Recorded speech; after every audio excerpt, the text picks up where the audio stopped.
President Trump signed a new sanctions bill against North Korea, Iran, and Russia.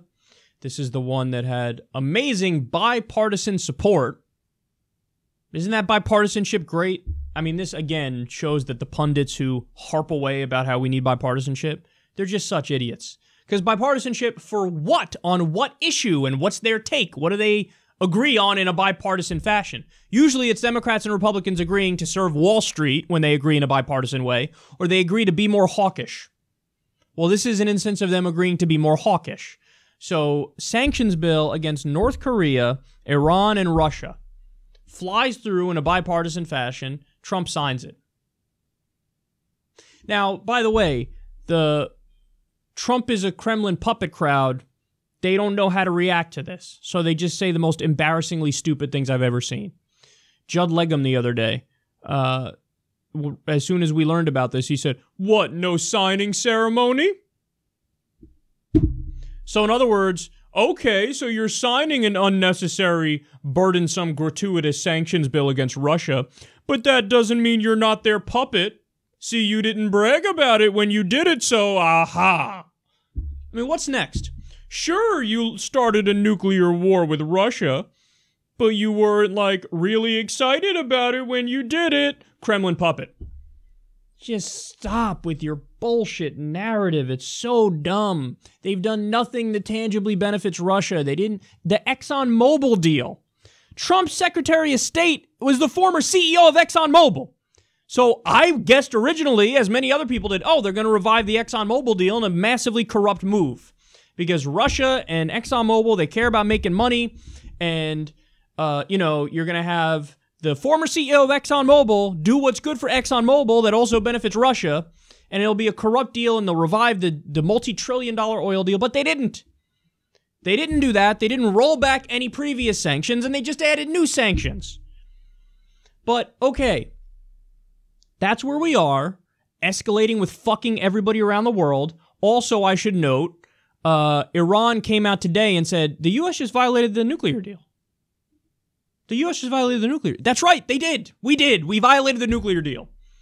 All we had to do was give Iran back their own money, which we stole from them, and gradually release the older sanctions we had on them, and don't put new sanctions on them.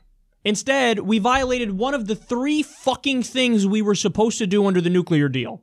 And then now, Iran points that out, hey, you violated the deal. They're undoubtedly going to respond in kind and do some sort of missile test or something. And then we're going to clutch our pearls, go, oh, Iran violated the deal. We did it first. So you blow up Obama's signature policy accomplishment to score cheap political points on a non-issue, the Russia thing. And by the way, there's already sanctions on Russia for Crimea, which, by the way, again, I agree with those for what they did over Crimea. But then there's another round of sanctions that Obama did after the election for the election meddling. And now there's a third round of sanctions. We're all fucking sanctioned out. We've sanctioned them in every imaginable way. Russia had responded after this, right after Trump signed this. What did Russia do? They kicked out hundreds of U.S. diplomats. So now finally they said, well, you sanctioned us twice and we didn't do anything. Now we're responding. So great, let's just keep escalating with another nuclear power because people don't understand the fucking consequences of their actions. So, okay, now Russia has responded again. Here's what they say. New sanctions on Russia, which U.S. President Donald Trump has signed into law, are tantamount to a, quote, full-scale trade war, Russian Prime Minister Dmitry Medvedev said on Wednesday. Medvedev also said in a Facebook post that the sanctions showed the Trump administration was utterly powerless. Quote, the hope that our relations with the new American administration would improve is finished, he wrote. So now we have Russia saying, oh, this is a full-scale trade war you're doing against us now. And we're not going to have improved relations. This is clear. So now the Democratic position in Washington is to be more aggressive, more hawkish, do more sanctions with another nuclear power. That is the exact opposite of Obama's original position. It used to be the case where we liberals and progressives and Democrats used to make fun of Mitt Romney when he said, Russia's the #1 geopolitical threat we face. But Obama said the 1980s called, they want their foreign policy back. Now we say, oh yes, that is the case. Because something election meddling. Putin's puppet, Trump is. Again, what's the claim made against Russia? With no evidence presented, by the way, and that line they gave was not true. 17 different intelligence agencies say Russia was responsible. No, it turns out it's 17, what, the fucking Coast Guard has information on this? Oh, yes, totally, they interfered. But the claim against them is, hey, maybe a Russian source gave WikiLeaks the DNC emails. To which I say, even if it was, good. I don't give a fuck who gives us that information. That's information we should know. That's called transparency in democracy. We should have that. Those are facts about what actually happened.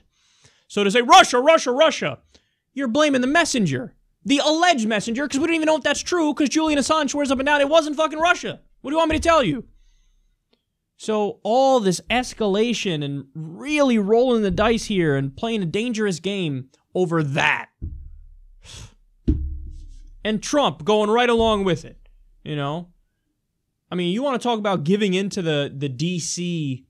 Bubble pressure, where everybody in the D.C. bubble's like, ooh, if he doesn't sign these sanctions, he's obviously a Kremlin puppet. And he's like, yeah, to prove to you I'm not here, I'll sign him.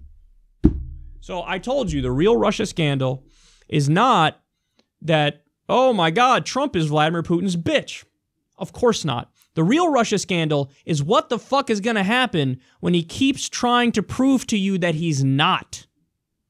Because if Trump keeps trying to prove to you he's not Russia's bitch, he's only got one direction to go. More hawkish, more escalation, more sanctions, more pushing to the brink with 2 nuclear-armed powers. That is a worst-case scenario.